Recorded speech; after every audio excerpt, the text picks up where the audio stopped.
bonjour à tous, ainsi qu'aux internautes qui nous suivent également.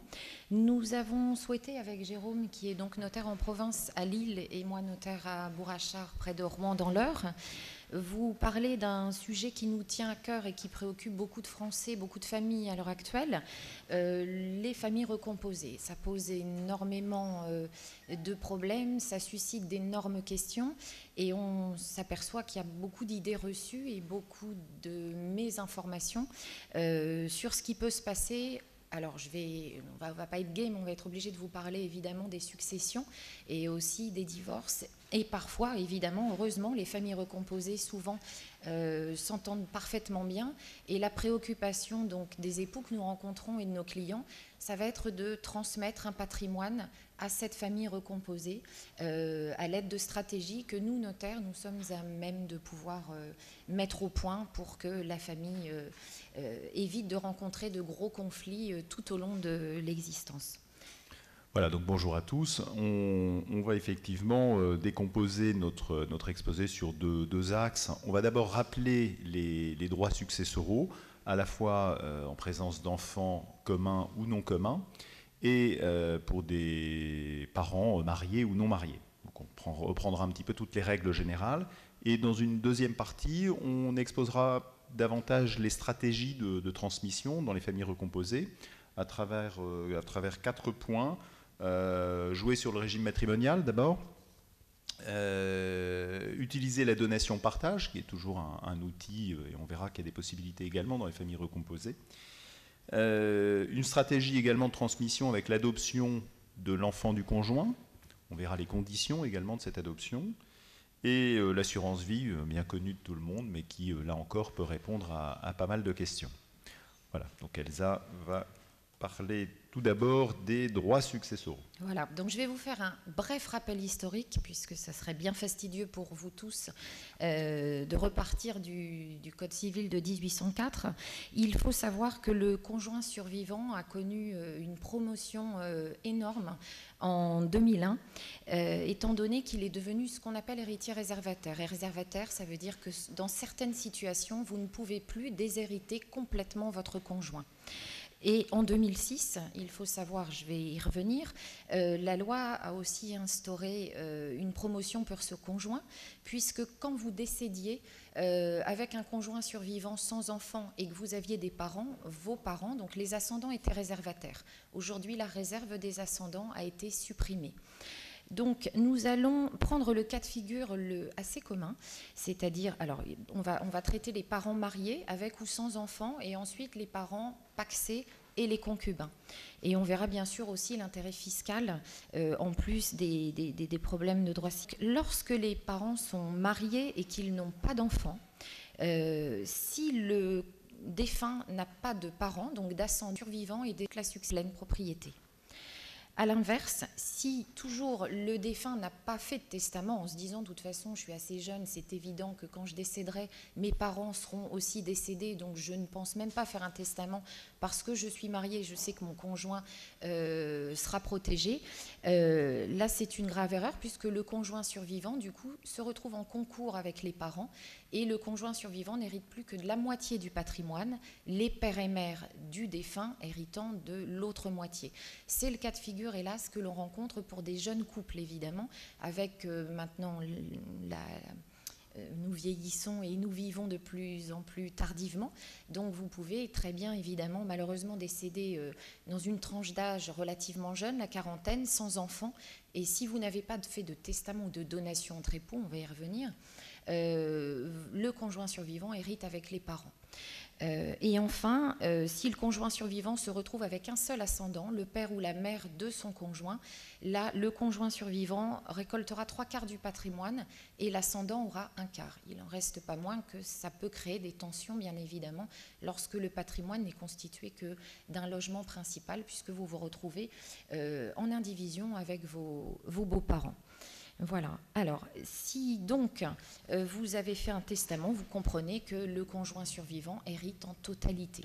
Donc, je ne vais pas rentrer dans les détails de la possibilité que vous avez de faire un testament, soit chez votre notaire, donc un testament dit authentique, qui est donc absolument incontestable, qui se fait en présence de 2 notaires ou en présence d'un notaire et de 2 témoins.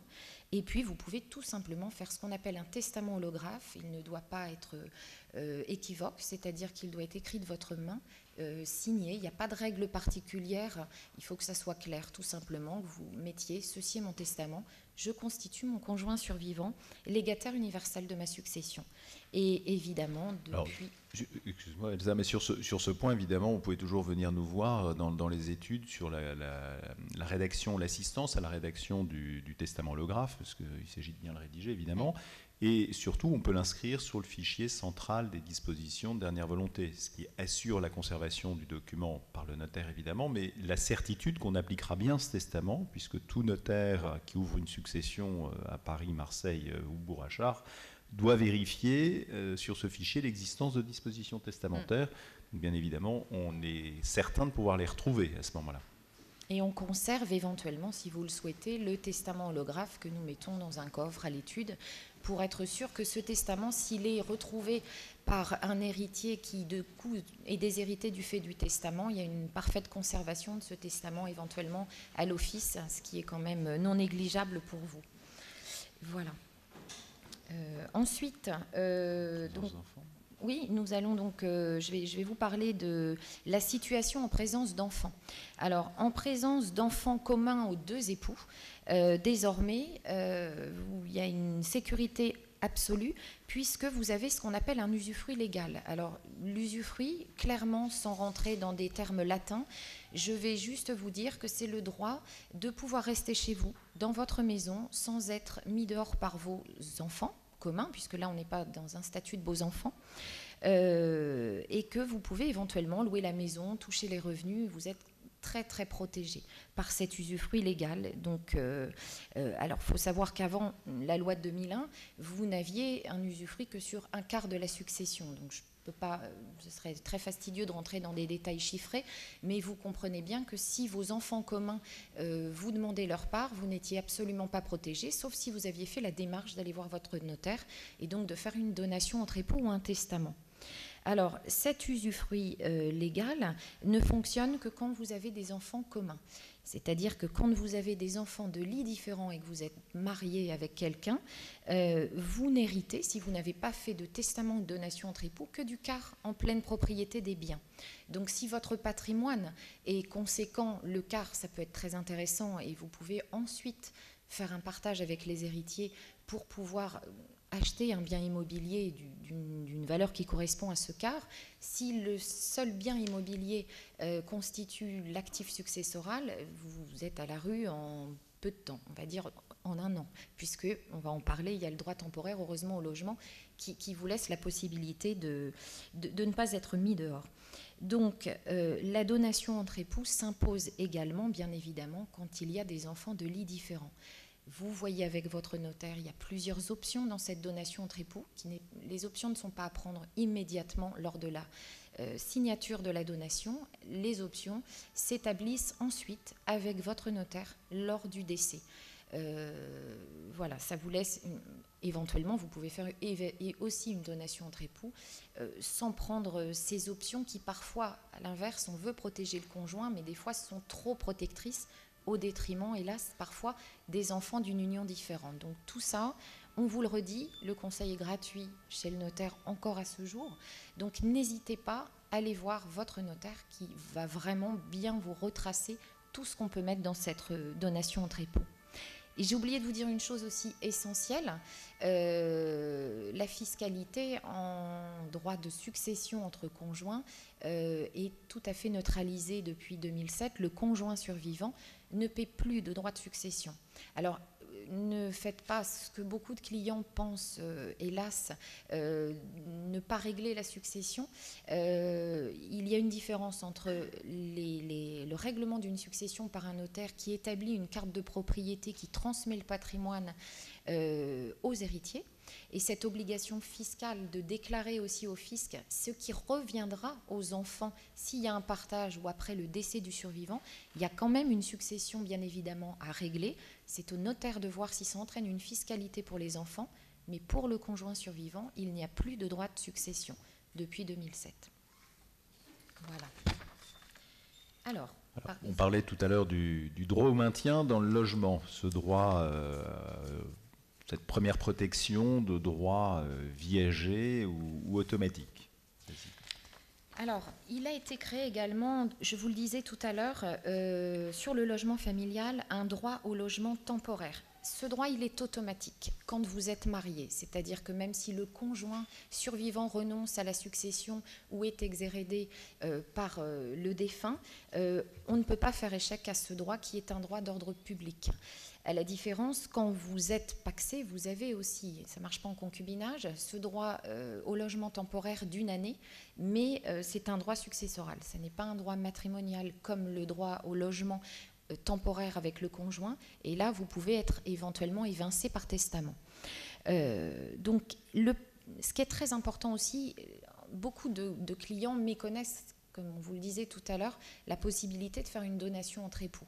Parce qu'ils ont entendu que maintenant, la promotion du conjoint faisait que le conjoint était protégé. Ils ne font pas la nuance entre enfants de lits différents ou enfants communs. Donc, ils ne viennent pas spécialement chez le notaire faire une donation entre époux ou même avoir le conseil de rédiger un testament. Alors, ce qui est très important pour ces gens-là, c'est qu'il existe un droit viager au logement. Viager, ça veut dire à vie, vous restez dans les lieux, quand vous êtes marié uniquement. Pour supprimer ce droit viager au logement, c'est un acte tellement grave que le législateur a souhaité que ça soit encadré par donc un testament authentique. Là, pour le coup, ça n'est pas un testament que vous pouvez faire tout seul chez vous en disant « je m'entends plus avec mon épouse et hop, elle partira quand je ne serai plus là ». C'est un testament qui se fait en présence de 2 notaires pour vraiment exhéréder les droits de ce conjoint sur ce droit viager au logement. Ce droit viager, on ne va pas rentrer non plus dans les détails, peut se monnayer, il a une valeur également fiscale. Il faut faire attention, il ne peut porter que sur la résidence principale, habitée par les époux au moment du décès. Il ne faut pas être en instance de divorce et habiter ailleurs. Et ça ne peut porter que sur un bien propre de celui qui décède ou sur un bien qu'ils ont acquis en commun. Ça ne peut pas être monsieur est veuf, il avait des enfants, il se remarie avec quelqu'un, et il décide de donner le droit viager à sa nouvelle épouse. Et les enfants attendent le décès de la jeune épouse. Parce qu'en général, c'est plus drôle quand il y a une différence d'âge, parce que les enfants n'hériteraient jamais. Donc ça ne fonctionne que sur des biens communs. Et c'est une protection qu'il ne faut pas perdre de vue. Il faut surtout la faire avec votre notaire, prendre cette option dans l'année du décès. C'est très important parce que souvent, on se dit on ne prend pas l'option du droit viager parce qu'on sait qu'on a l'usufruit légal, puisqu'on n'a que des enfants communs, et miraculeusement, un enfant naturel arrive. Donc on n'est plus dans le cadre de l'usufruit légal, on se retrouve dans un cadre où justement, il aurait fallu une donation entre époux, il n'y avait pas de donation entre époux à cause de l'enfant naturel, et on a loupé le fait de opter pour le droit viager dans l'année, et on perd son droit au logement.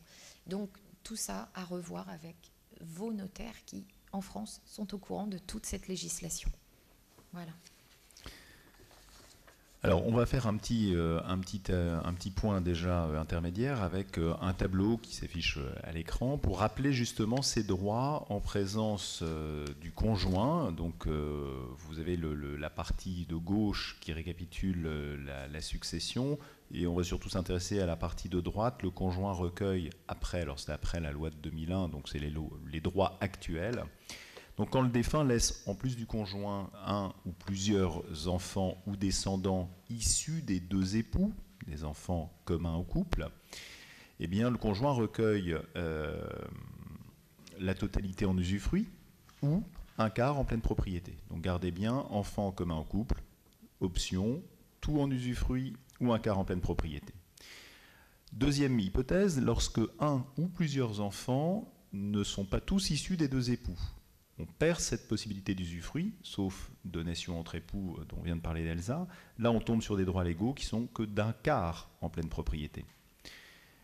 Lorsque le défunt laisse, en plus du conjoint, les pères et mères avec ou sans frères et sœurs. Le conjoint n'a plus que la moitié en pleine propriété. Père ou mère, donc un seul ascendant, avec ou sans frères et sœurs, on arrive aux 3/4 en pleine propriété. Et maintenant, lorsque le défunt laisse son conjoint avec des frères, sœurs, neveux, nièces ou grands-parents, il a la totalité en pleine propriété de façon légale. Alors inversement, on peut aussi se dire, bah oui, mais si je veux laisser quelque chose à ma famille d'origine, mes neveux et nièces, bah, c'est par testament à nouveau qu'il faudra aménager les dispositions. Voilà ce petit récapitulatif sur les droits du conjoint au moment du décès. Alors, nous allons parler maintenant des parents pacsés et des concubins, parce qu'il y a plein de choses à dire et plein de choses qui, hélas, ne se savent pas. Et je voulais juste revenir aussi sur le fait, je vous avais fait la nuance tout à l'heure entre les parents mariés qui ont des enfants ou qui n'en ont pas commun. Parfois, des clients nous disent on ne veut pas de donation entre époux, finalement, puisque c'est économique de ne pas en faire, bien évidemment, ça je le comprends bien, puisqu'il y a l'usufruit légal. Sauf que c'est à nouveau encore morbide, mais vous pouvez très bien avoir des enfants communs et c'est pas anodin qu'hélas décédé avec ses enfants ou son enfant unique. Et là, vous vous retrouvez dans le cas de figure d'un conjoint survivant qui n'a pas de donation entre époux, puisque pas besoin, il y avait un enfant et il y avait l'usufruit légal, et qui se retrouve en concours avec des ascendants, comme je vous le disais tout à l'heure, qui ne sont pas réservataires. C'est pour ça qu'il faut faire une donation entre époux ou un testament. Mais c'est vrai que c'est, je dirais, pas faire une donation systématiquement qu'on ait enfant commun ou pas, mais ça peut quand même valoir le coup de se poser la question. En tout cas, si vous avez encore des ascendants. Voilà. Alors, maintenant, nous allons parler donc de qui hérite quand les parents sont pacsés ou concubins. Alors, quand vous n'avez donc pas d'enfant, le survivant, il faut savoir, pacsé n'a aucun droit. Donc, il y a deux façons de faire un PACS. Vous pouvez le faire donc au tribunal. Vous téléchargez des magnifiques clauses sur Internet. Je vous le déconseille fortement parce que j'ai essayé de monter une toiture comme ça en téléchargeant un kit sur Internet et je n'ai pas bien réussi. Donc, c'est un petit peu pareil pour le PACS. Vous pouvez être dans un vide juridique ou dans un je dirais, système d'indivision qui peut être dramatique pour vous. Si, par exemple, vous décidez d'acheter, l'un finance 80%, l'autre finance 20%, et vous vous retrouvez à 50-50 englué dans un PACS parce que vous n'avez pas choisi la bonne formule. Donc, je redis, allez voir votre notaire, il s'y connaît et il vous conseillera sur ce PACS. Quand vous allez en plus au tribunal, le PACS, on vous rend votre petite feuille, voilà, vous la perdez, bah, c'est dommage, vous n'avez plus votre contrat de PACS, il y a des délais, enfin voilà, et on ne vous dit pas, chose quand même essentielle, qu'il faut faire un testament. Le PACS ne vous donne pas la qualité d'héritier. C'est le testament qui vous donne la qualité d'héritier. Donc, quand vous avez eu les bons conseils et que vous avez le bon PACS, en effet, vous êtes enfin héritier. Et ce qui est top, c'est que tout comme parent marié, le PACSé peut hériter sans abattement puisqu'il ne paye pas de droit de succession. Et là où éventuellement, là on serait dans le monde des bisounours si je vous disais que c'était juste génial de faire un PACS et que c'était équivalent au mariage, hélas, le mariage reste quand même la primeur et c'est pas toujours évident, on le comprend dans les familles recomposées, de se dire je vais me remarier, j'ai déjà divorcé, pourquoi mon notaire m'oblige à me remarier alors que le PACS, ça a l'air génial. Et c'est qu'en fait, on vous dira, et vous lirez partout sur Internet, tout le monde vous dira que vous pouvez faire un testament en léguant l'usufruit à un concubin ou à un pacsé. C'est pas illégal. Sauf que quand vous donnez l'usufruit à votre partenaire pacsé, ou la pleine propriété qu'il n'a pas d'enfant, tout va bien. Quand votre conjoint a des enfants, vous comprenez bien que vous, parents pacsés qui n'êtes pas parents des enfants de votre conjoint, vous allez vous retrouver avec un usufruit sur le seul bien immobilier qui constitue l'actif de la succession et les enfants vont devoir attendre votre décès pour toucher quelque chose. Et là, on va donc être dans le cas où ça porte finalement atteinte à la réserve dont vous parlez, Jérôme, tout à l'heure en France.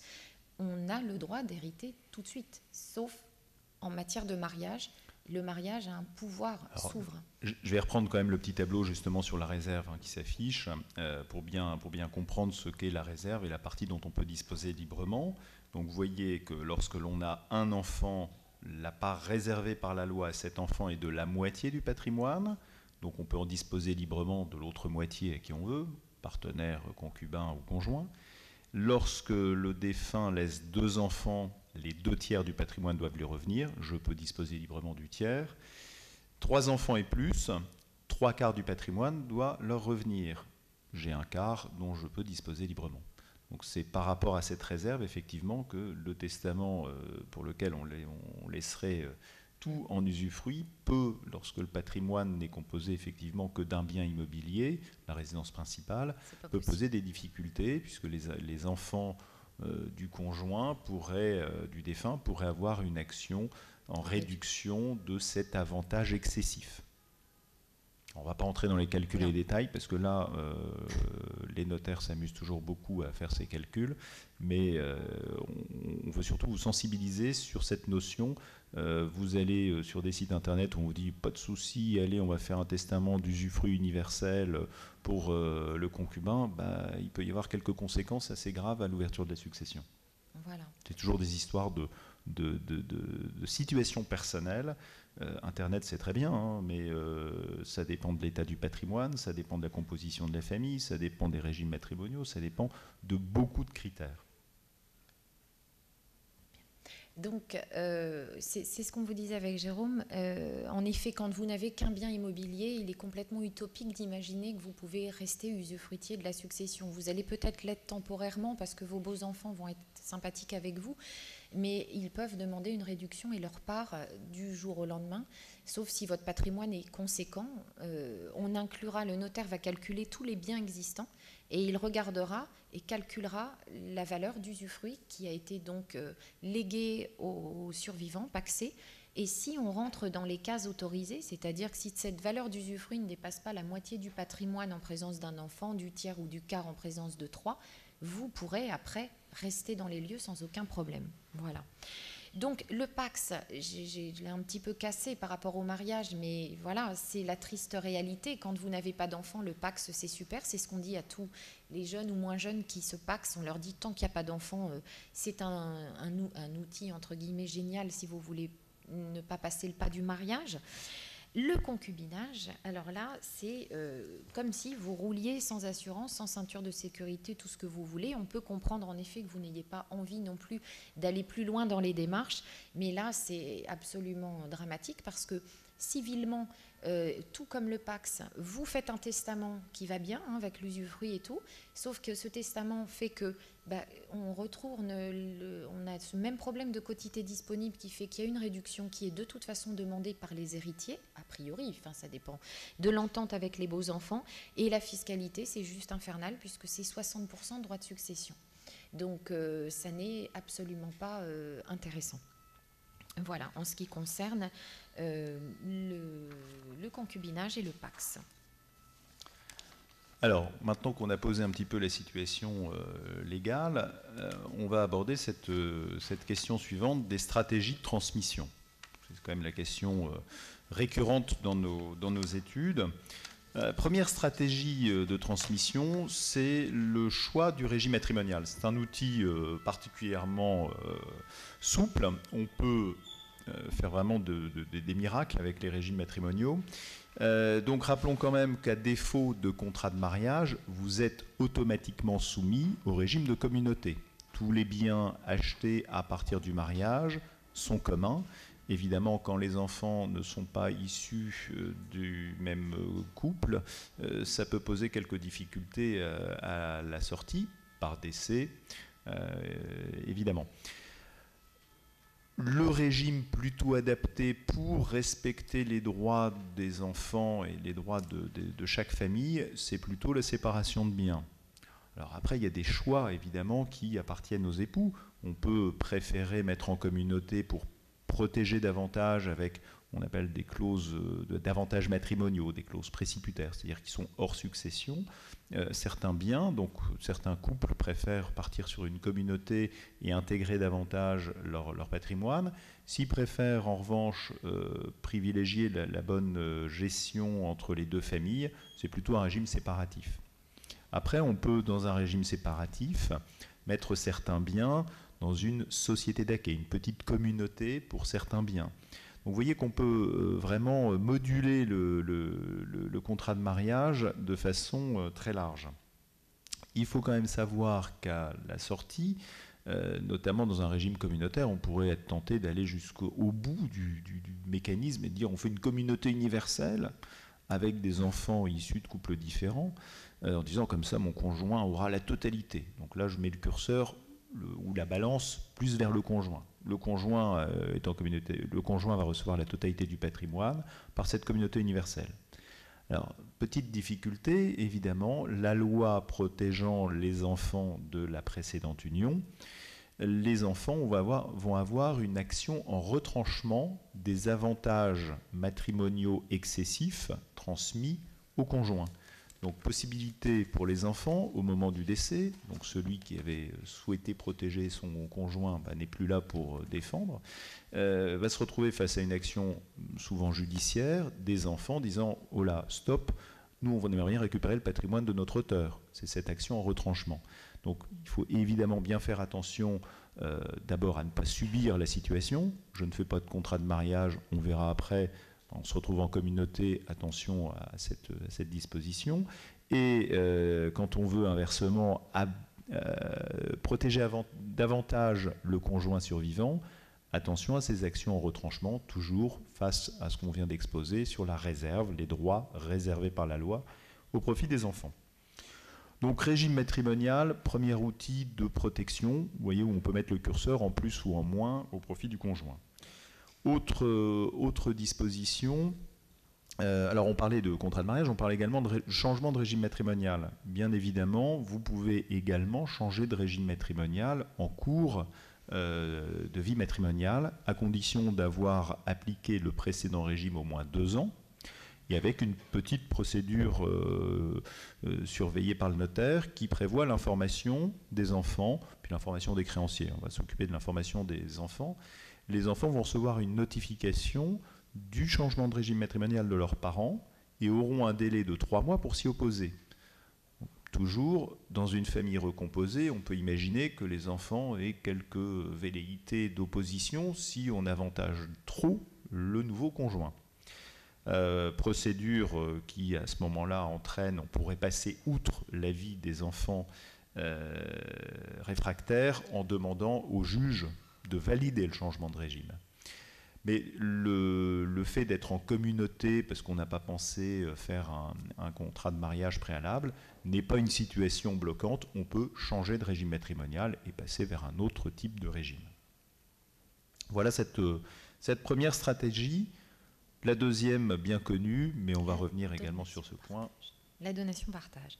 Alors, je tenais aussi à apporter une toute petite précision sur les régimes matrimoniaux. Dans la tête des gens, bon, le contrat de mariage, ça peut être quelque chose de très mal perçu, une espèce de suspicion qu'aurait le conjoint d'exiger éventuellement un contrat de mariage, alors que pour moi, c'est plutôt une sage gestion et c'est un outil de transmission qui peut éviter certains conflits. L'exemple type quand même dans la tête des gens, parfois, monsieur avait donc une maison, un bien propre, il a divorcé, il a des enfants avec sa première épouse, il se remarie avec une deuxième épouse. Il est donc propriétaire de ce bien propre, il ne fait pas de contrat de mariage, il est marié sous la communauté, il travaille seul éventuellement, sa nouvelle épouse ne travaille pas, mais il a l'impression que marié sous la communauté, il n'y a que lui qui travaille, les revenus lui sont donc propres, alors qu'il est dans un régime communautaire où les gains et salaires sont communs, et il a des économies sur un livret, qu'il a constitué ses économies pendant son deuxième mariage, mais son livret c'est à son nom, donc il se dit c'est bon, c'est à moi, il fait les travaux. Manque de chance, il redivorce une deuxième fois, ça arrive. Et là, on est face à une grosse difficulté, c'est que le conjoint divorcé, l'épouse, qui n'a donc pas participé, mais qui était mariée sous un régime de communauté, elle a le droit à quelque chose, puisque la communauté, finalement, qu'elle avait avec son époux, s'est appauvrie au détriment de ce monsieur qui a, avec de l'argent commun, même s'il travaillait seul, fait des travaux sur le bien immobilier. Et le pire du pire, sans divorcer, c'est juste quand il décède et que vous vous retrouvez avec la veuve, qui n'est donc pas propriétaire du logement, mais qui a un droit de créance puisque sa communauté s'est appauvrie pour enrichir le bien, on va dire, de son époux. Et elle se retrouve avec les beaux enfants. Et je peux vous dire que pour calculer ce qu'on appelle, nous, les reprises et récompenses, puisque la communauté a enrichi un bien propre, c'est assez complexe et ça peut créer des tensions avec les beaux enfants alors que tout allait bien, alors qu'il suffit juste, pourquoi pas, d'avoir à la base fait un contrat de mariage en séparation de biens pour éviter ce genre de compte d'apothicaire à la fin tout en gratifiant néanmoins le conjoint, éventuellement avec un testament, mais essayer de distinguer les patrimoines pour éviter ce genre de soucis. Voilà. Donc, on va vous parler aussi des donations-partage avec des enfants de lits différents. Donc, la différence, une donation simple, on en a parlé hier lors des conférences, mais vous n'étiez peut-être pas présent, donc on va vous refaire le distinguo qui n'est pas connu. Quand on donne quelque chose à un enfant, c'est irrévocable, une donation simple. La règle étant qu'on peut donner donc en avance de la succession, c'est-à-dire qu'au moment du décès des parents donateurs, on remet le bien dans la succession, on le réévalue dans l'état dans lequel il était quand il était donné, sans tenir compte évidemment des améliorations faites par le donataire, celui qui a reçu. Et donc, il y a une réévaluation. Et c'est juste l'enfer parce que vous pouvez donner 50 000 € à votre fils et il dépense tout. Et il achète une voiture qui perd de la valeur, il va ramener 0. Et la fille qui a reçu ces mêmes 50 000 € et qui a eu le flair d'acheter le bon terrain qui est devenu à bâtir, a donc un terrain qui vaut 100 000 et elle va devoir 50 000 à son frère qui a tout dépensé en achetant une voiture qui a perdu évidemment de valeur. Donc ça, nous on évite ce genre de... Enfin, on essaie de leur dire qu'on n'a pas envie de rester trop longtemps sur une succession complexe. Et ce sont les règles en matière de dons manuels, hein. Oui, quand vous faites des dons manuels, la gratuité, parfois, hélas, je suis désolée, mais vous fait perdre énormément finalement au final parce que vous ne faites pas un acte et il n'y a pas le conseil. Donc vous faites juste du fiscal momentanément et après, ça devient compliqué quand il y a le règlement d'une succession. Donc voilà, il y a donc des donations simples qui peuvent être faites et nous, ce qu'on aime, autant que faire se peut, c'est plutôt faire des donations partage. Évidemment, vous ne pouvez les faire avec un enfant unique, je ne vois pas l'intérêt puisque de toute façon, on ne peut pas se disputer avec son frère qui est inexistant. Et donc, les donations partage, sur certaines conditions, elles peuvent être faites en concert avec le notaire et il y a une fixité des valeurs des biens donnés. On ne rapporte pas à la succession. Si le bien a pris le double tiers ou s'est dévalué, c'est donné une fois pour toutes. Et on appelle cet acte la paix des familles parce qu'on n'a pas à se requereller pour savoir quelle est la valeur du bien au moment du décès. Donc cette donation partage, elle peut se faire aussi avec des enfants de lits différents. Il y a juste un bémol, c'est que vous ne pouvez pas vous porter codonateur d'un bien commun d'un enfant qui n'est pas votre enfant. Sinon, il y aura une fiscalité à 60%, bien évidemment. Donc après, vous pouvez consentir à ce que le bien commun soit donné, mais vous n'êtes pas vraiment donateur. Et puis surtout, vous faites une masse unique de vos biens propres, des biens communs, et vous vous arrangez pour attribuer ces biens aux enfants de votre sang. Donc on appelle donation conjonctive, quelque chose que vous faites avec 2 parents et un enfant commun et un enfant de lits différents. Donc, on fait un pot commun, ouais. On met au pot commun et avec ce système, on va éviter la fiscalité à 60%, puisque je vous rappelle, les droits de succession, c'est 60% quand ce n'est pas des enfants, nos enfants, de notre sang. Si je veux faire une donation où je veux avantager par testament l'enfant de mon conjoint, mais qui n'a aucun lien avec moi, c'est 60% de droits de succession. Et ce qui est bien, c'est que vous ne vous démunissez pas complètement. C'est-à-dire qu'une donation est irrévocable. Vous ne pouvez pas revenir dessus, sauf accord de tous les enfants, de tous les acteurs à l'acte, où vous refaites quelques années après, parce que vous vous dites, tiens, je vais changer d'attributaire, je vais réincorporer. Donc vous pouvez rééchanger les biens que vous vous êtes donnés, sans pour autant détruire cette donation. Donc ça, il n'y a pas de souci là-dessus. C'est irrévocable, mais vous ne vous démunissez pas totalement, puisqu'en général, vous vous réservez un usufruit. C'est-à-dire que vous pouvez continuer à habiter en tant que parent, à percevoir des loyers. Bon, du coup, le bien, vous l'avez aussi sur l'ISF, puisque sinon, ça serait vraiment trop génial comme outil de transmission. Et cette réserve d'usufruit fait que le bien est décoté en fonction de la valeur que vous avez, vous, usufruitier, quand vous donnez. Donc, clairement, vous donnez un bien d'1 million d'euros, vous avez 50 ans. Votre usufruit vaut 50%, il est relativement important fiscalement, puisqu'il diminue tous les 10 ans de 10%. Et vous déclarez au fisc que vous donnez 500 000 et non pas 1 million d'euros. Et si vous décédez quelques mois après, l'enfant recueille l'usufruit rallié avec la nue propriété sans payer droit de succession. Donc c'est aussi pour ça que c'est assez intéressant de pouvoir donner comme ça, alors tous les 15 ou 10 ans, selon les lois fiscales qui changent assez souvent, de transmettre son patrimoine et d'éviter que ça soit la curée au moment du décès avec les enfants de lits différents. Voilà. Après, on peut savoir aussi, mais bon, je ne rentre pas dans les détails, mais on peut donner ce qu'on appelle les reprises et récompenses, que je vous disais tout à l'heure dans le contrat de mariage. C'est-à-dire que vous pouvez avoir monsieur qui a un bien propre, madame n'est pas propriétaire du bien. Bon, elle a un enfant, ils ont 2 enfants communs là pour le coup. Mais sa communauté a contribué à madame, elle a payé des travaux dans le bien de son mari. Donc monsieur se porte donateur du bien et madame donne ses reprises et récompenses pour que les abattements fiscaux, puisque vous avez un abattement de 100 000 € par parent et par enfant, donc l'idée c'est de transmettre tous les 15 ans ces abattements pour éventuellement neutraliser les droits de succession. Donc ça peut être un outil intéressant parce que normalement les reprises et récompenses ne peuvent jamais se calculer du vivant du régime matrimonial puisqu'il n'est pas liquidé, il ne se liquide que par décès ou par divorce. Exceptionnellement, la donation-partage peut permettre au conjoint de donner ses reprises et récompenses et donc ça évite de payer trop de droits de donation. Dans le patrimoine du père, on prend les abattements des 2 parents. Mais ça, pareil, à voir avec votre notaire plus en détail. Alors, troisième stratégie, on a parlé du régime matrimonial, on a parlé des donations-partage, l'adoption de l'enfant de son conjoint. Je disais tout à l'heure, l'enfant de mon conjoint, je n'ai pas de lien avec lui, donc en cas de décès, c'est 60% de droits de succession. Ah, à la bonne heure, j'ai qu'à l'adopter, comme ça, ce sera beaucoup plus simple. Bon, alors évidemment, une adoption, ça se fait pas aussi facilement. On a listé un certain nombre de questions. On s'intéressera évidemment surtout à la 4e en matière de transmission patrimoniale. Le but qu'on souhaite atteindre, évidemment, c'est en matière de transmission. C'est que cet enfant de mon conjoint devienne mon enfant aux yeux de la loi et bénéficie d'une fiscalité avantageuse avec les abattements et avec des droits réduits. Alors d'abord, l'adoption, il faut rappeler que dans notre code civil, on distingue 2 types d'adoption, l'adoption plénière et l'adoption simple. L'adoption plénière, c'est une coupure, une rupture complète avec la famille d'origine. L'adoption simple, ce n'est qu'un rajout de lien de parenté avec la famille de l'adoptant. Première différence. Alors après, l'adoption plénière est irrévocable, l'adoption simple, deuxième question, est irrévocable, on va le voir. En matière d'adoption de l'enfant du conjoint, souvent on parle d'adoption simple.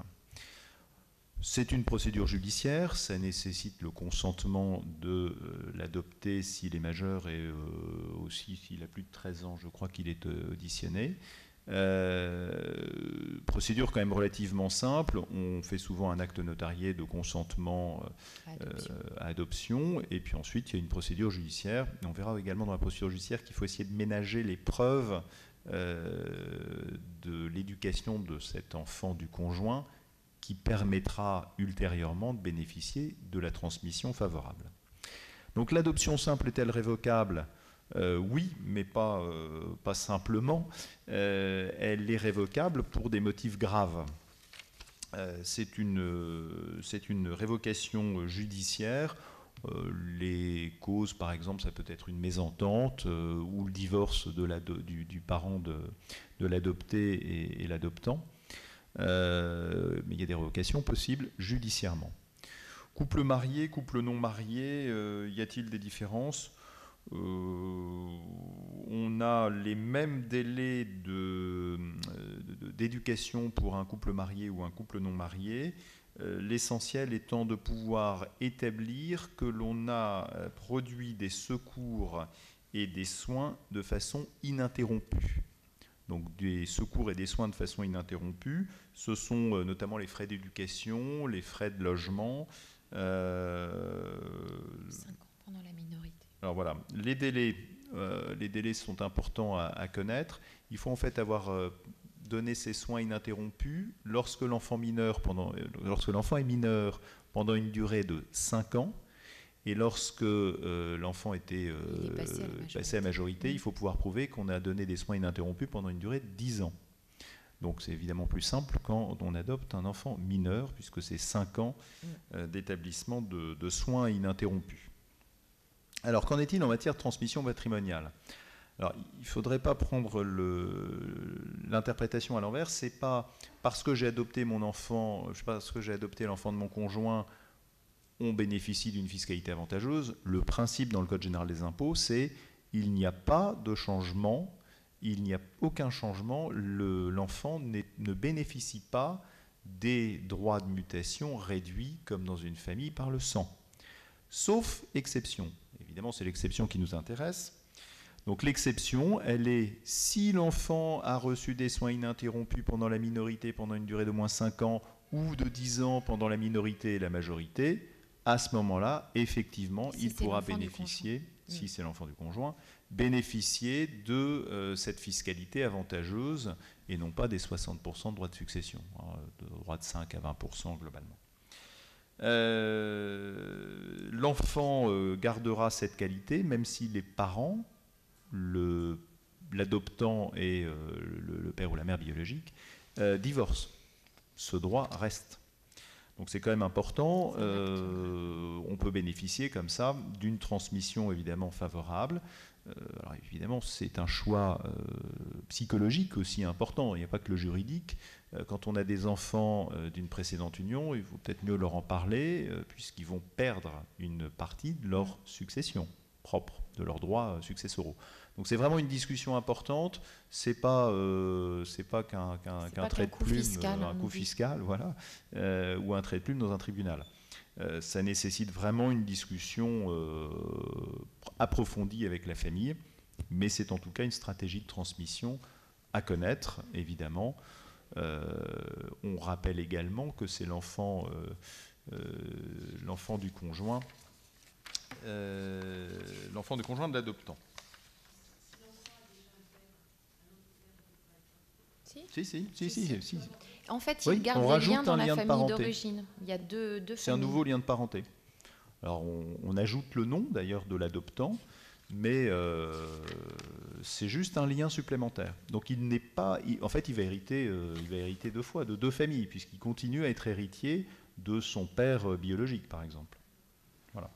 Est-ce qu'il faut l'autorisation du père Non, ce n'est pas nécessaire. C'est le consentement de l'enfant. Alors évidemment, quand l'enfant est mineur, il faut passer outre s'il y a un refus de façon judiciaire. Mais ce n'est pas nécessaire. On va essayer de terminer rapidement parce qu'on a peut-être un peu prolongé la conférence. On a encore des choses à dire et puis on prendra les questions à la fin. Sur l'assurance vie, c'est juste vous mettre en alerte sur l'assurance vie. Après, on va poser les questions. On ne va pas rentrer, je suis désolée, mais on n'est pas là pour ça, de rentrer dans les détails. Ce que je vous dirais, c'est que à tort, alors je ne vais pas faire le notaire Calimero, mais on ne nous dit pas grand-chose sur l'assurance vie parce qu'il faut savoir que quand même, quand c'est vendu aux clients, on dit aux clients, on leur donne des clauses type qui sont souvent dramatiques, des fois pire même que s'il n'y avait pas eu de contrat d'assurance vie. Ça rend des fois des actifs taxables puisqu'on appauvrit complètement le patrimoine parfois pour mettre en assurance vie, alors que maintenant on sait que passé 70 ans c'est taxable, quand avant 70 ans ça l'est aussi forfaitairement, parfois plus désavantageusement qu'un livret ou autre. Et puis les clauses bénéficiaires, nous notaires, heureusement vous avez des banques et des conseillers en gestion de patrimoine qui s'y connaissent certainement très bien, mais c'est pas toujours le cas. Et on se rend compte que tous les montages que vous avez voulu des fois faire en mettant le bénéficiaire, le conjoint, c'est circuler pour mieux sauter. Au premier décès, vous ne payez pas d'impôt et après, vous payez plus cher puisque souvent, quand le conjoint survivant touche le contrat, il a plus de 70 ans quand il veut replacer, donc fatalement, il y a cet abattement fiscal qui fait que ça sera retaxé. Donc ça, voyez avec votre notaire déjà si vos clauses bénéficiaires sont a priori bien rédigées. Si elles ne l'étaient pas, faites avec votre notaire un testament où vous allez, Jérôme va vous en parler tout à l'heure, faire un démembrement de la clause bénéficiaire où le conjoint sera usufruitier, c'est-à-dire il dépense ou il ne dépense pas, les enfants seront nus propriétaires et si on ne retrouve plus rien parce que l'usufruitier a tout dépensé, tant mieux, on ne le menote pas, mais si on retrouve le capital au décès du deuxième conjoint, il n'y a plus de taxation puisque la taxation s'est faite une première fois au décès du premier. Donc, je vous dis, c'est assez technique, donc peut-être je parle en plus très vite.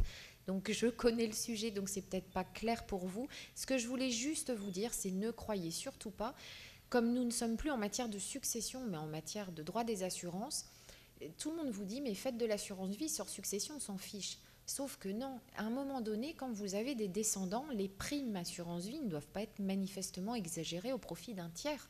Sinon, l'enfant va aller voir un avocat, puisque par voie amiable, il ne peut rien se passer, ça pourrait, mais en général, c'est pas comme ça qu'on l'entend, va voir un avocat et va requalifier.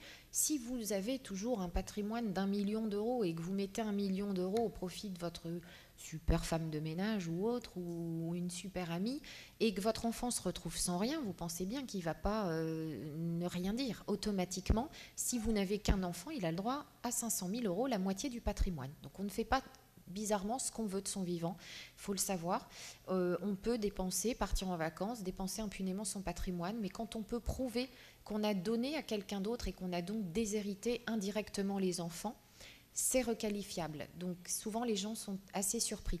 Je dirais que le seul avantage finalement de l'assurance vie, c'est bon, c'est pas très sympa de le dire, mais il faut le reconnaître aussi. Enfin, il y a plein d'avantages, hein. Attendez, je ne critique pas l'assurance vie, je dis juste qu'elle est souvent mal vendue. On vous vend du rêve et c'est pas toujours ça. Mais sinon, c'est un outil de transmission quand il est bien géré qui est extraordinaire.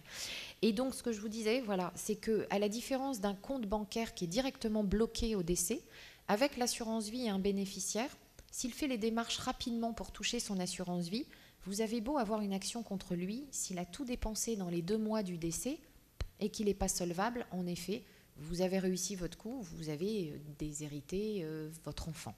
Bon, on n'est pas vraiment dans le cadre des familles recomposées, mais on pourrait aussi admettre qu'on pourrait faire de l'assurance vie au profit de l'enfant de son conjoint qu'on n'a quand même pas voulu adopter parce qu'on n'a pas voulu créer une tension par rapport à ses propres enfants.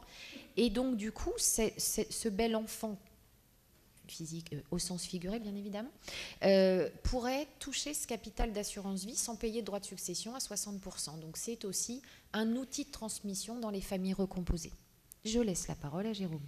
Oui, alors juste pour ajouter donc, sur l'assurance vie, ça reste un produit financier avec des conséquences juridiques importantes. Effectivement, il ne faut pas avoir à l'esprit assurance vie hors succession, hors droit, tout va bien. Ça dépend de la date de souscription, ça dépend du montant des primes, ça dépend de la structure de la famille. Donc vous voyez qu'il y a quand même beaucoup de conditions fiscales et juridiques, et j'insiste sur le juridique, en matière d'assurance vie. Et alors après, on peut aussi... un petit peu comme les régimes matrimoniaux, mettre le curseur un petit peu où on veut. Dans l'assurance vie, on peut avantager davantage avec des quotités telle ou telle personne, l'enfant ou le conjoint, mais on peut aussi imaginer un démembrement de la clause bénéficiaire en disant je laisse l'usufruit la vie durant à mon conjoint, je me suis remarié, mon conjoint n'a pas d'enfant, moi je voudrais lui laisser l'usufruit, mais j'aimerais bien que le capital à la fin revienne à mes enfants par contre. Donc je vais désigner mon conjoint pour l'usufruit, mes enfants pour la nue propriété. Avec, on le précise dans la clause bénéficiaire, avec l'obligation de signer une convention à l'ouverture de ma succession pour que les droits soient bien précisés entre le conjoint qui a l'usufruit sa vie durant et mes enfants qui récupèrent le capital à la fin. Alors, cerise sur le gâteau, évidemment, il y a toujours un aspect fiscal qui n'est pas désagréable, c'est que, évidemment, l'usufruitier conjoint ne paye pas de droit de succession, mais les enfants nus propriétaires vont avoir un droit de créance sur la succession de leur belle-mère, c'est-à-dire qu'ils vont pouvoir déduire dans la succession la partie de patrimoine qu'ils avaient laissée au conjoint survivant, de manière à ne pas payer des droits de succession à la sortie. Comparativement, si on prend, alors prenons 500 000 euros, j'ai ouvert un contrat de 400 000 euros, il s'est valorisé à 500 000 euros au moment du décès, je laisse alors je ne fais pas de clause démembrée. Je dis, mon conjoint, à défaut mes enfants. J'ai été super mal conseillée, je ne suis pas allée voir mon notaire, donc je n'ai pas fait la bonne clause. Vous avez juste mis une petite croix dans la case, sur l'imprimé, parce qu'on vous a vanté le produit, mais on ne vous a pas parlé trop de l'aspect juridique. Mon conjoint, à défaut mes descendants. Mon conjoint, il touche les 500 000, très bien, tout va bien. Il n'en a pas vraiment besoin, mais bon, il se retrouve avec 500 000. Qu'est-ce que l'assureur va lui conseiller? Je n'ai rien contre les assureurs ou les banquiers, mais qu'est-ce qu'il va lui dire? Mais madame, il faut absolument que vous resouscriviez un nouveau contrat. Ah oui, mais manque de bol, le survivant, il a plus de 70 ans. Ah oui, plus de 70 ans, en fait, il n'y a plus que 30 500 exonérés pour les enfants, et non pas 500 000. Donc, ce qui était défiscalisé initialement, en rouvrant un contrat d'assurance vie après 70 ans, on va le refiscaliser à 95%, ce qui est un petit peu gênant. Pour les enfants, le conseil n'a pas été vraiment donné. En revanche, si on avait démembré, le conjoint aurait pu avoir l'usage, le revenu de ce patrimoine, de ce capital, et les enfants récupérant la nue propriété au décès, l'usufruit s'éteignant, il n'y a pas de droit, les enfants récupèrent le capital sans fiscalité. Bon, voilà un exemple de gestion d'une clause démembrée qui peut avoir un intérêt par rapport à juste la petite croix dans la case « Mon conjoint, à défaut, mes descendants ». Voilà l'utilité d'aller parler à votre notaire et également de l'assurance vie, en famille recomposée ou non. Là, en l'occurrence, la fiscalité dont je parle, c'était dans une hypothèse d'enfant commun. Voilà, donc on est à votre disposition pour répondre aux questions que vous souhaitez. Il y a un micro qui va passer dans la salle. Prenez surtout le micro pour que tout le monde vous entende. Merci. Ici ? Merci pour votre exposé qui était vraiment très intéressant. J'ai une petite question qui a trait à la fiscalité. Vous en avez beaucoup parlé parce qu'elle est importante.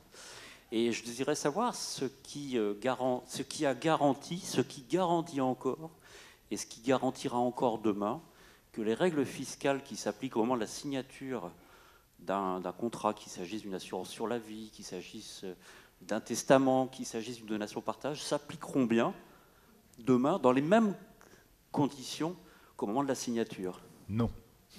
Merci bien.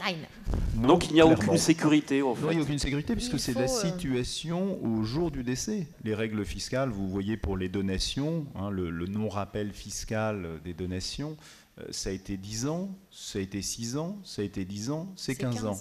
Mais ça s'applique au jour du décès.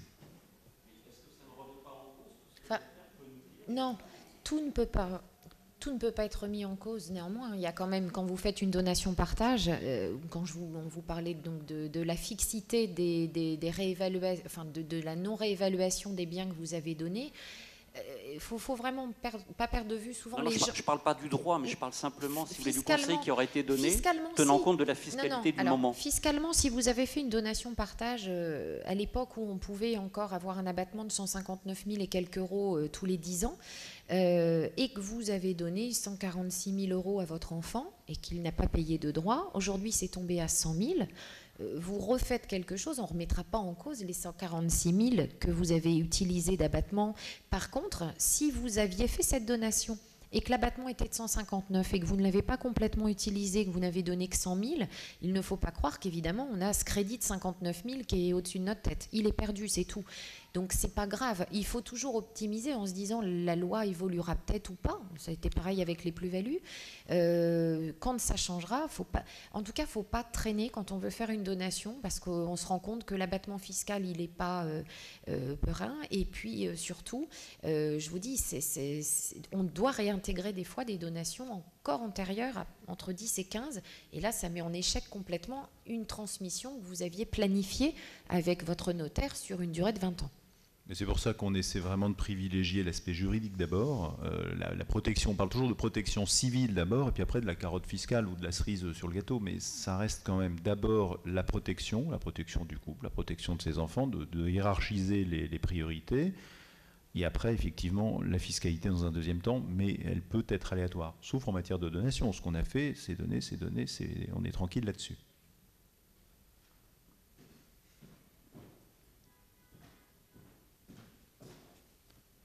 Bonjour, je voulais savoir pour un bien immobilier se trouvant à l'étranger, est-ce que si on fait une donation ou un testament, par exemple, en France, est-ce qu'il est valable à l'étranger ou est-ce qu'il faut faire la même chose dans le pays où se trouve le bien ?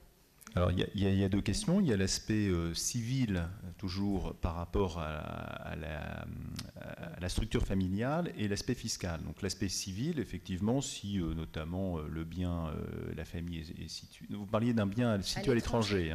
Donc il peut y avoir une validité civile par rapport à la structure familiale en France. En revanche, au niveau fiscal et au niveau du transfert de propriété, ce seront les règles liées à l'état de situation de l'immeuble. Ouais, il y aura peut-être une double taxation en fonction d'une convention signée ou pas avec la France. Bon, et sur la fiscalité, il y aura, alors sur les pays européens globalement, on a des conventions bipartites pour éviter une double taxation. C'est-à-dire que les droits que vous payez en France, vous n'en paierez pas plus à l'étranger et vice-versa.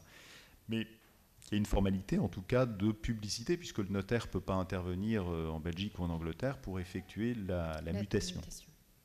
D'accord, donc dans ces cas-là, le mieux est de faire, le mieux est de faire donc, les documents dans le pays où se trouve le bien. Pas civilement, enfin, non, civilement, il faut faire l'acte en France et le notaire prendra correspondance avec un notaire ou un service de publicité à l'étranger pour effectuer le transfert. Mais après, ça dépend vraiment de chaque situation bilatérale. Et il y a des notaires spécialisés dans ce type de... En droit international, on est capable, je ne vous dirais pas au pied levé, mais on est généraliste et spécialiste. Donc après, on a tous nos petites affinités. Mais quand on ne sait pas, on ne va pas dire n'importe quoi à un client, il suffit qu'on regarde, on arrive à... Si vous me demandez de quelque chose sur l'Italie, je me présenterai plutôt je prendrai contact avec un confrère de Chambéry ou de Lyon qui aura peut-être un peu plus d'expérience. En revanche, sur la Belgique, le confrère de Chambéry prendra peut-être plutôt contact avec moi parce que je suis à côté de la frontière. C'est juste après, quand c'est beaucoup plus loin, on se documente et on a pas mal de sources. Votre notaire, certainement, quand il va vous recevoir, s'il n'est pas capable de vous répondre tout de suite, il peut faire des recherches, puisque évidemment nous sommes informatisés, donc on a toute une jurisprudence et toute une doctrine en ligne. Et s'il ne veut pas faire ses recherches devant vous, parce que des fois on ne trouve pas tout de suite, donc après on consulte aussi un organisme, le Cridon de Paris, où il y a des questions comme ça qui sont posées récurrentes, où on peut avoir tout de suite la réponse. Et puis si on ne veut pas vous faire perdre trop de temps et que nous on décide de rechercher, on vous redonne un rendez-vous pour vous donner la solution définitive sans aucun problème. C'est pas parce que votre notaire ne va pas savoir vous répondre tout de suite à une question. Il suffit des fois pas d'appuyer sur un bouton, hélas, on ne peut pas tout digérer, tout savoir, que pour autant il n'aura pas un bon raisonnement juridique et ça ne sera pas un bon conseil. Je vous dis, on maîtrise quand même beaucoup de choses dans le droit de la famille et dans le droit des actes courants, mais souvent nous sommes obligés de faire des recherches, notamment en fiscalité, puis je vous dis, même en droit civil, il n'y a aucun problème. Et puis après, c'est une question de nature humaine. Après, vous avez peut-être votre notaire qui va vous dire, oh, je déteste le droit international, c'est même pas envisageable, et vous allez sentir qu'en effet, il faudra peut-être changer. Et on peut trouver les spécialités des notaires. Il y a une liste. Je vous dis, on n'est pas comme les avocats. Enfin, je ne pense pas qu'on n'a pas d'avocat de liste. Vraiment, il faut juste lui dire s'il se sent en mesure et s'il a envie, s'il peut vous répondre. Bon, là, c'est quand même assez basique pour moi. Si c'est juste un bien qui est à l'étranger, vous êtes française, vous faites un testament en France avec un notaire français, c'est quand même moins rock'n'roll que de le faire si le bien il est en Australie. Vous voyez ? Bon, après, c'est juste la fiscalité, on n'y échappe pas de toute façon.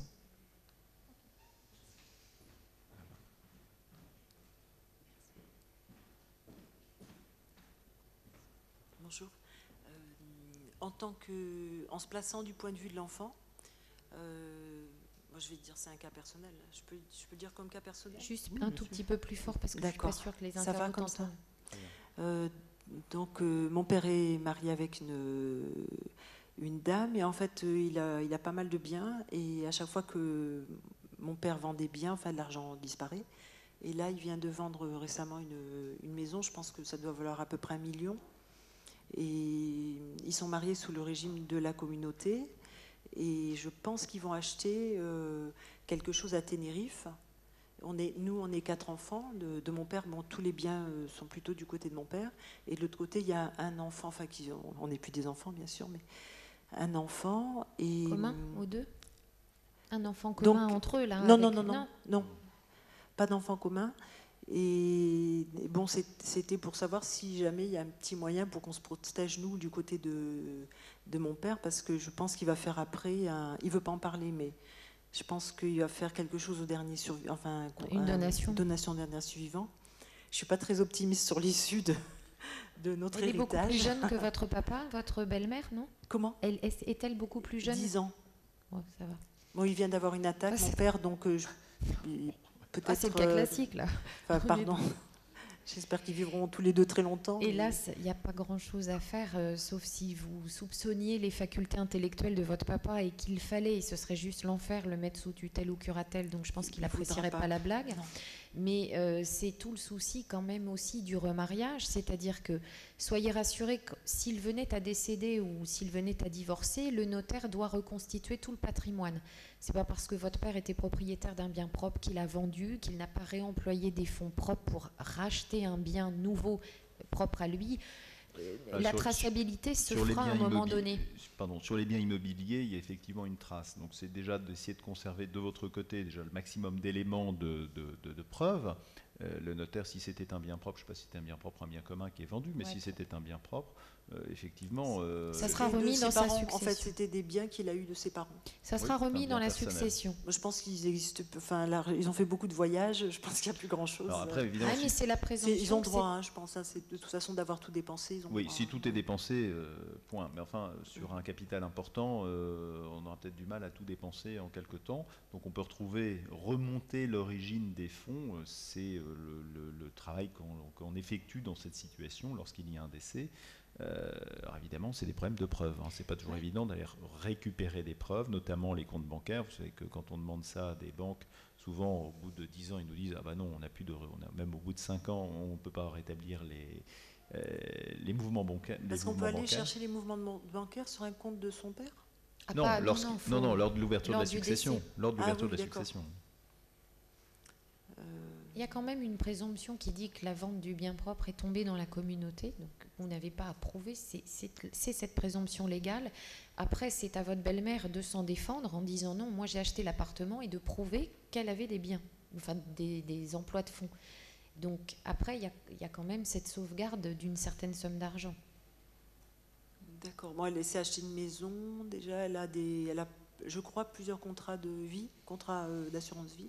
Mais c'est ce que on vous disait tout à l'heure. Après, il faut pas que ça dépasse une quotité disponible, puisque vous avez tous le droit à votre réserve. Alors, ce qui est pas mal dans votre cas de figure, on n'en a pas parlé non plus, mais très vite, l'assurance vie, on en a déjà pas mal parlé hier.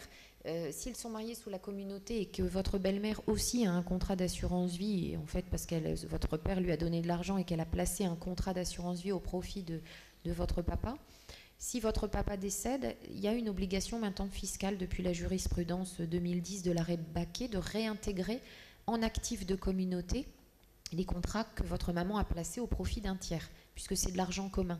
Donc ça vous permet quand même de tracer des liquidités qui à une époque, à cause de l'assurance vie, étaient complètement pas données au notaire. Et donc il y a cette obligation quand même de le réintégrer dans la succession. Donc à un moment donné, vous verrez certaines traces.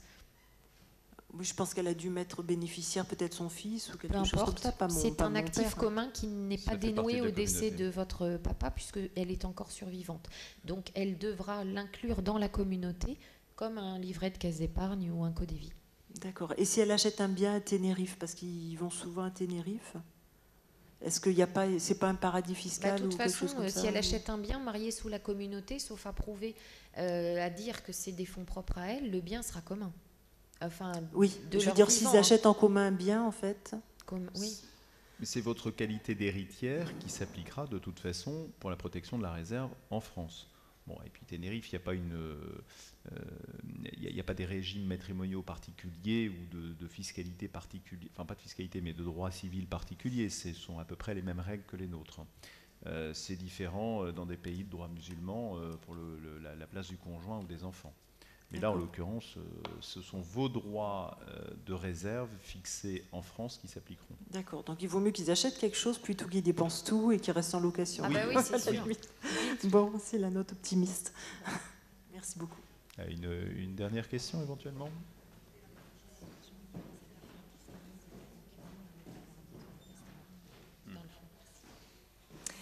J'ai besoin d'un petit éclaircissement, s'il vous plaît. Alors, dans le cas donc je suis mariée, j'ai un enfant d'un premier lit. On souhaite faire une donation entre époux. Vous êtes mariée avec monsieur ? Remariée. Je veux faire une donation entre époux et un testament pour l'enfant à la mort de mon époux. Il va payer il va avoir une fiscalité de 60%. Oui, si c'est Alors, c'est sur la totalité ou sur la moitié seulement ? Ah ben que sur votre... Ah, si votre mari décède avant vous et que vous recueillez la moitié de votre mari additionné à votre moitié, il paiera sur la totalité. D'accord. Mais là, si c'est... Ah non, attendez, je vous ai dit une bêtise, non, parce que votre mari, s'il décède, il a quand même son enfant qui est héritier potentiellement en nue propriété. Donc non, votre bel enfant paiera que sur votre moitié. Je vous ai dit une bêtise. Donc oui, non, là c'est mon enfant. Si moi je décède avant, il paiera 60%. C'est pas le vôtre d'enfant. Si, c'est mon enfant. Ah bah... Voilà. Ah bah non, et de toute façon, ça revient au même. Oui, enfin, c'est selon. Ouais. Il ne paiera pas de droit de succession jusqu'à hauteur des abattements, votre propre enfant. Mais évidemment, si vous faites un testament au profit de l'enfant de votre mari qui n'est pas le vôtre, il y aurait des droits de succession. D'accord. Merci. De rien. Voilà, on va s'arrêter là. Merci de votre attention à tous. Merci également à tous nos auditeurs, internautes. Et puis, je pense qu'il y a encore des consultations possibles en face à face au rez-de-chaussée. Voilà, merci de votre attention.